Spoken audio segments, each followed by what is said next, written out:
नमस्कार बच्चों। हिंदी साहित्य की कल की क्लास में आपने देखा था छंद। छंद के बारे में अपन पढ़ रहे थे। छंद की सामान्य जानकारी आपने पढ़ी थी, जिसमें छंद का अर्थ, छंद की उत्पत्ति, छंद के भेद, परिभाषा और छंद शब्दावली। अपन पढ़ रहे थे छंद की शब्दावली के बारे में। तो बच्चों, यहां तक देखा था आपने कि छंद की शब्दावली, इसमें आपने देखा था यति, गति, चरण,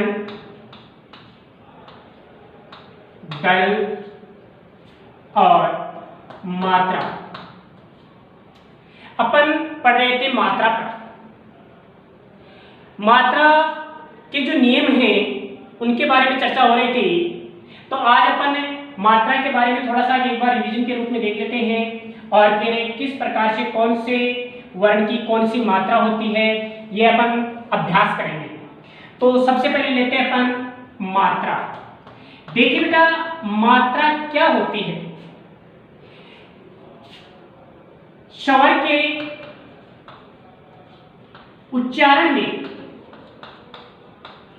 स्वर के उच्चारण में लगने वाले समय को, स्वर के उच्चारण में लगने वाले समय को मात्रा कहते हैं। लगने वाले समय को मात्रा कहते हैं। देखा कि स्वर के उच्चारण में लगने वाले समय को मात्रा कहते हैं। अर्थात जब अपन एक स्वर का उच्चारण करते हैं और उस उच्चारण में जितना समय लगता है, उस समय के आधार पर मात्रा निर्धारित की गई है। मात्रा कितने प्रकार की होती हैं? मात्राओं का निर्धारण कैसे किया जाता है? तो मात्रा के प्रकार, मात्रा के प्रकार। मात्राएं दो प्रकार की होती हैं। कितने प्रकार की होती हैं? दो प्रकार की होती हैं। मात्राएं दो प्रकार की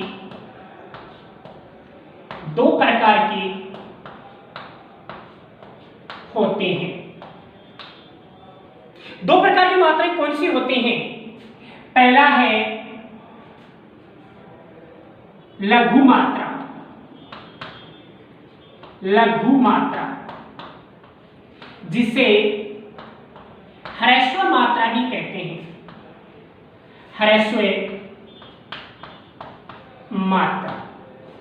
देखिए बेटा, चाहे आप लघु मात्रा बोल दो चाहे ह्रस्व मात्रा बोल दो, इस मात्रा की संख्या होती है एक। लघु मात्रा की संख्या कितनी गिनी जाती है? एक गिनी जाती है। और इसका जो प्रतीक होता है, लघु मात्रा का जो प्रतीक होता है वो खड़ी पाई होता है। क्या बोलते हैं इसे? खड़ी पाई। लघु मात्रा का प्रतीक एक खड़ी पाई यानी एक सीधी रेखा जो होती है वो लघु मात्रा का, ह्रस्व मात्रा का प्रतीक चिन्ह होता है। दूसरा है दीर्घ मात्रा। दूसरी मात्रा कौन सी है? दीर्घ मात्रा। दीर्घ मात्रा को अपन गुरु मात्रा भी पढ़ते हैं। क्या पढ़ते हैं? गुरु मात्रा। इसकी संख्या होती है 2। गुरु मात्रा की संख्या कितनी होती है? 2।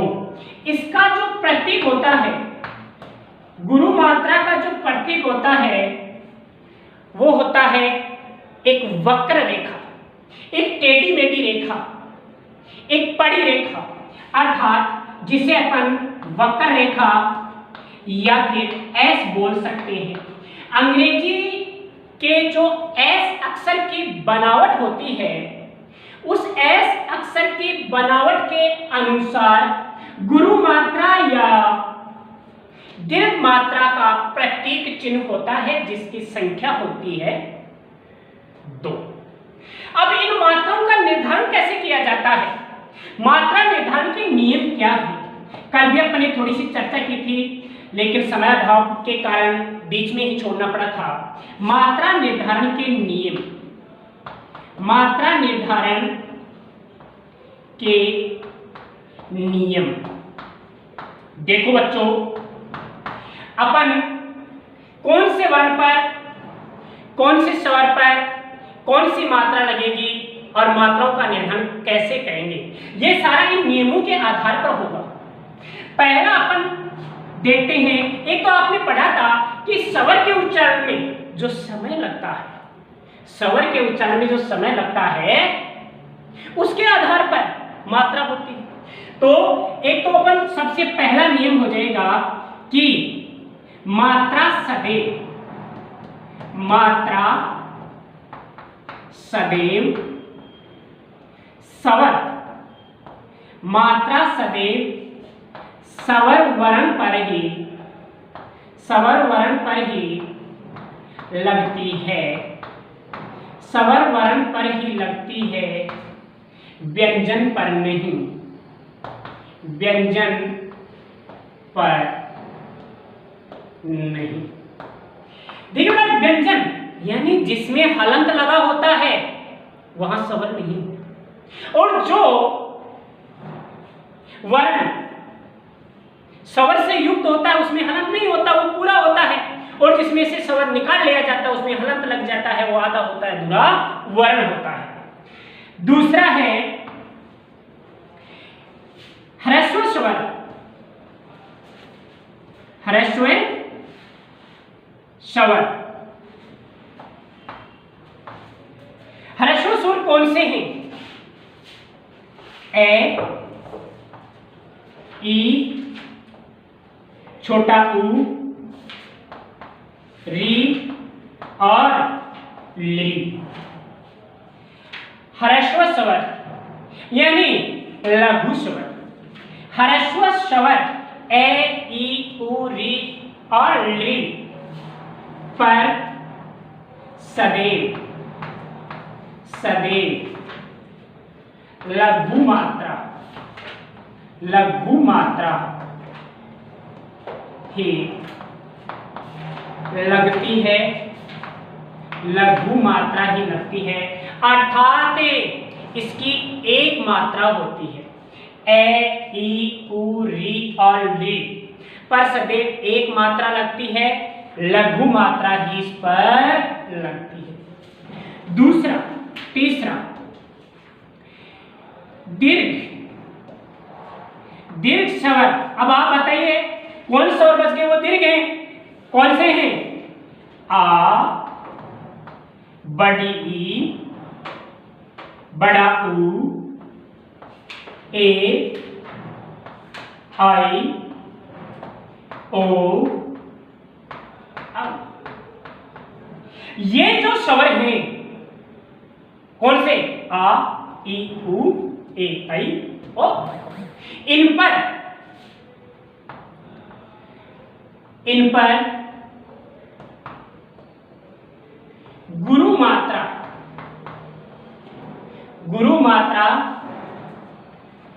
लगती है, गुरु मात्रा लगती है, अर्थात इनकी संख्या 2 होगी।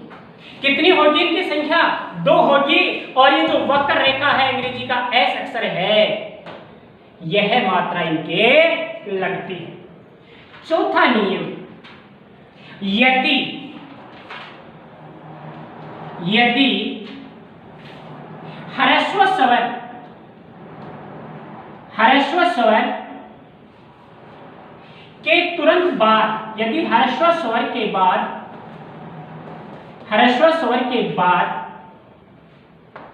कोई आधा अक्षर हलंत वर्ण, हलंत वर्ण, विसर्ग, विसर्ग, संयुक्ताक्षर, संयुक्ताक्षर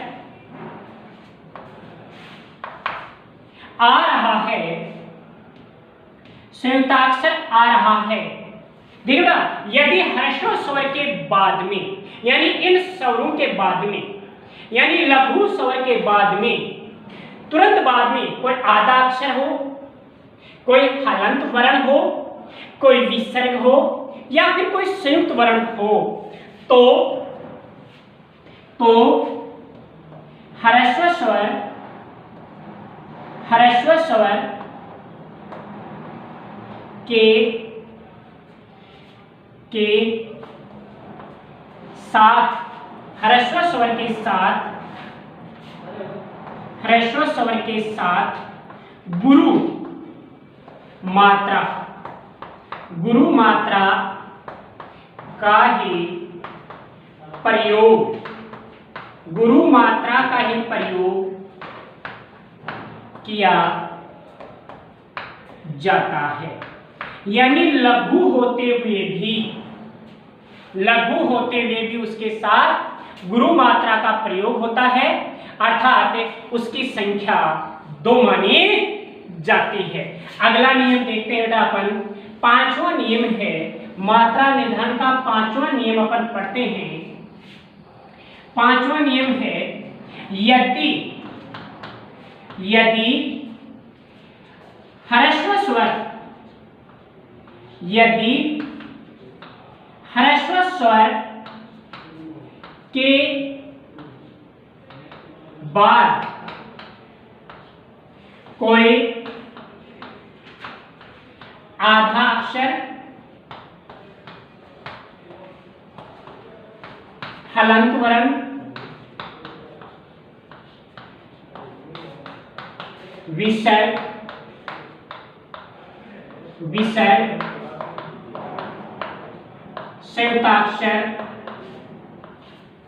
हो, संयुक्ताक्षर हो, और उसके तुरंत बाद, और उसके तुरंत बाद, और उसके तुरंत बाद यदि है वर्ण, क्या है वर्ण हो, तो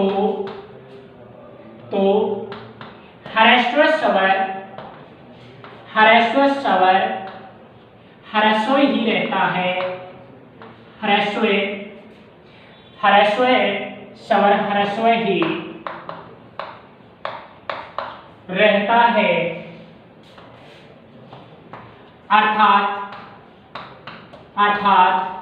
लघु मात्रा ही लगती है, लघु मात्रा ही लगती है। क्या है पांचवा नियम? यदि ह्रस्व स्वर के बाद में कोई आधा अक्षर, कोई हलंत वर्ण, कोई विसर्ग या संयुक्ताक्षर हो, और उसके तुरंत बाद यदि है वर्ण हो, किसके बाद? आधे अक्षर के बाद, हलंत के बाद, संयुक्ताक्षर के बाद, विसर्ग के बाद स्वर हो, तो ह्रस्व का ह्रस्व ही रहता है, यानी वहां पर लघु मात्रा ही लगती है, गुरु मात्रा नहीं होती। छठवां नियम क्या है? यदि ह्रस्व स्वर, ह्रस्व स्वर यानी लघु वर्ण, लघु वर्ण के साथ अनुस्वार, अनुस्वार का प्रयोग हो रहा है, का प्रयोग हो रहा है, तो वहां गुरु मात्रा, गुरु मात्रा का प्रयोग किया जाता है, गुरु मात्रा का प्रयोग किया जाता है, गुरु मात्रा का प्रयोग किया जाता है। यानी कि ह्रस्व स्वर यानी लघु वर्ण के साथ में अनुस्वार, अनुस्वार क्या होता है? ये देखिए, ये अनुस्वार है, यानी शिरोरेखा के ऊपर जो ये बिंदी होती है ये अनुस्वार कहलाती है।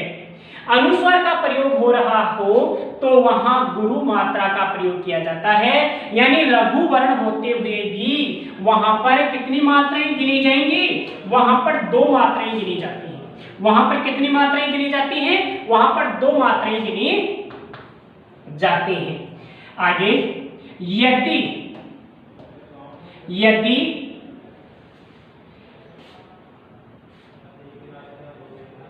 ह्रस्व स्वर के साथ चंद्र बिंदु हो तो लघु मात्रा, यदि ह्रस्व स्वर के साथ चंद्र बिंदु हो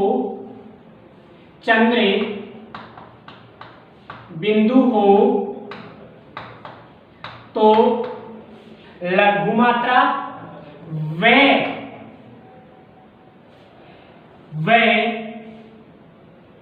यदि ह्रस्व स्वर के साथ चंद्र बिंदु हो तो लघु मात्रा और दीर्घ स्वर के साथ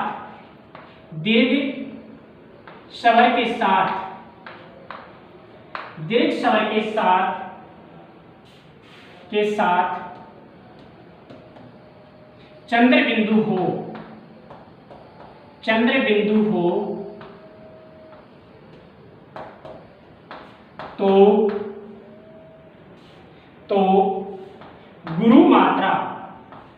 गुरु मात्रा का प्रयोग होता है,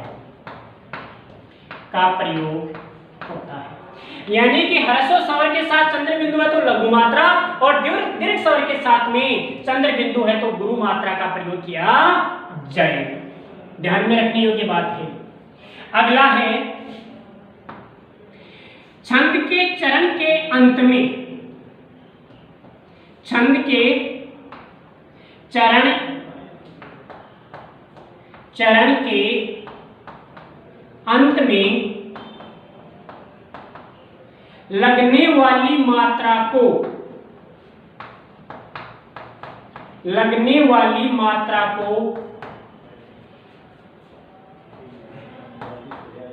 छंद की आवश्यकता अनुसार, छंद की या छंद के चरण की आवश्यकता के अनुसार, आवश्यकता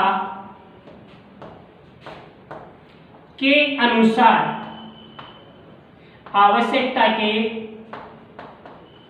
अनुसार छोटा बड़ा किया जा सकता है, छोटा बड़ा किया जा सकता है। तो ये थे छंद के नियम, यानी कि मात्राओं के नियम, किस प्रकार से मात्रा का निर्धारण किया जाता है। अब बेटा जी अपन यहाँ कुछ शब्दों का अभ्यास करते हैं कि कहां पर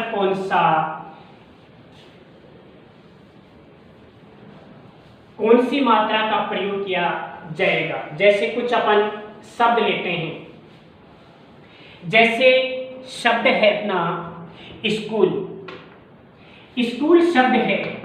अभ्यास के तौर पर अपन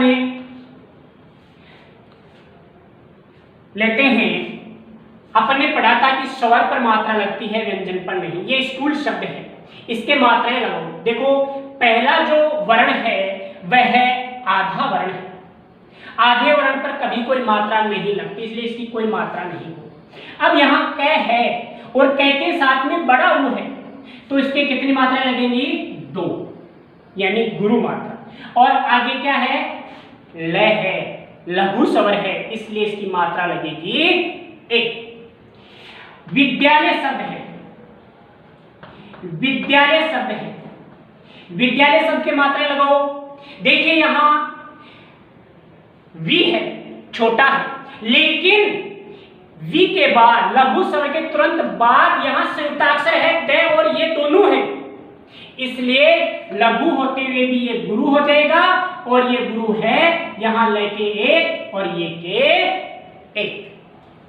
अब यहां शब्द है अंतरिक्ष या अनंत लिख लेते हैं या अंत लिख लेते हैं। यहां अंत शब्द है। आपने नियम में पढ़ा था कि ए स्वर है या कोई लघु स्वर है, लघु वर्ण है, उसके ऊपर अनुस्वार लग रहा है, तो लघु होते हुए भी यदि अनुस्वार है तो वो गुरु हो जाएगा और उसके 2 मात्राएं लगेंगी। जैसे महेश है, महेश है, महेश शब्द है, महेश शब्द के मात्राएं लगाओ तो महेश मैं के 1 है के 2, क्योंकि यहाँ ए है और यहाँ एस के 1 मात्रा लगेगी। इसके बाद में अपन देखते हैं, जैसे एक शब्द है दरिद्र शब्द है, दरिद्र शब्द है, दे यहां पर 1, र के भी छोटी की मात्रा है इसलिए 1, लेकिन आगे संयुक्त वर्ण है, संयुक्त वर्ण होने की वजह से ये लघु होते हुए भी क्या हो गया? गुरु हो गया, और यहां पर 1 लग जाएगा। जैसे यहां पर सुमित्रा शब्द है, यहां शब्द है सुमित्रा, यहां से के छोटा उ की मात्रा है, छोटा उ की मात्रा होने के कारण यहां 1, मैं के छोटी की मात्रा है, लेकिन आगे संयुक्त अक्षर है तय और रे दोनों हैं, इसलिए यहां गुरु और यहां गुरु। इसके अलावा अपन शब्द लेते हैं कौशल्या, कौशल्या शब्द है। अब आप बताइए, इसके आप लगाइए मात्रा। देखिए यहां कै वर्ण है, औ की मात्रा है तो 2 लग जाएंगी। स है, यहां स लघु है, लेकिन आगे आधा वर्ण है, आधा वर्ण होने के कारण पहले वाला जो लघु वर्ण है वह भी क्या हो जाएगा? गुरु हो जाएगा, और ल के ऊपर कोई मात्रा नहीं लगेगी क्योंकि यह व्यंजन है, व्यंजन पर मात्रा नहीं लगती है, और आगे या जो शब्द है वो गुरु है। अब देखिए यहां एक शब्द है कुम्हार, यहां एक शब्द आ रहा है कुम्हार, यहां एक शब्द है तुम्हारा। इसके लिए अलग नियम पढ़ा था आपने कि लघु वर्ण के बाद में यदि कोई आधा अक्षर आता है और आधे अक्षर के तुरंत बाद में है आता है, लघु वर्ण के बाद में कोई आधा अक्षर हो उसके तुरंत बाद में है हो, तो लघु वर्ण पर लघु मात्रा ही लगती है, दीर्घ नहीं होती, क्योंकि यहाँ है अक्षर का कमाल है अक्षर आने के कारण यहाँ लघु लघु ही रहेगा, और यहाँ है कि 2 मात्राएं लगेगी क्योंकि एक ही मात्रा है, और यहाँ तुम्हारा में भी यही हो जाएगा क्योंकि यहाँ आधे अक्षर के तुरंत बाद में है आ रहा है, इसलिए लघु गुरु और गुरु लग जाएगा। इस प्रकार से एक शब्द है अपन, अब ये चंद्र बिंदु वाला मैंने आपको बताया था कि चंद्र बिंदु का प्रयोग करने पर अनुस्वार में दूसरा था कि अनुस्वार के तो 2 हो जाएंगे, जैसे आपने अंत शब्द लिखा है, लेकिन चंद्र बिंदु का है। चंद्र बिंदु वाले में देखें कि है जो है उसके ऊपर चंद्र बिंदु लगी है, लघु वर्ण पर यदि चंद्र बिंदु लगती है तो उसकी मात्रा लघु ही होती है, और गुरु पर लगती है तो गुरु लगती है, और आगे ये है। तो बेटा ये थे अपने अभ्यास के इस प्रकार से इस आज के वीडियो में आपका ये मात्रा निर्धारण के नियम और मात्राओं के शब्द। आगे की क्लास में अपन गण पढ़ेंगे।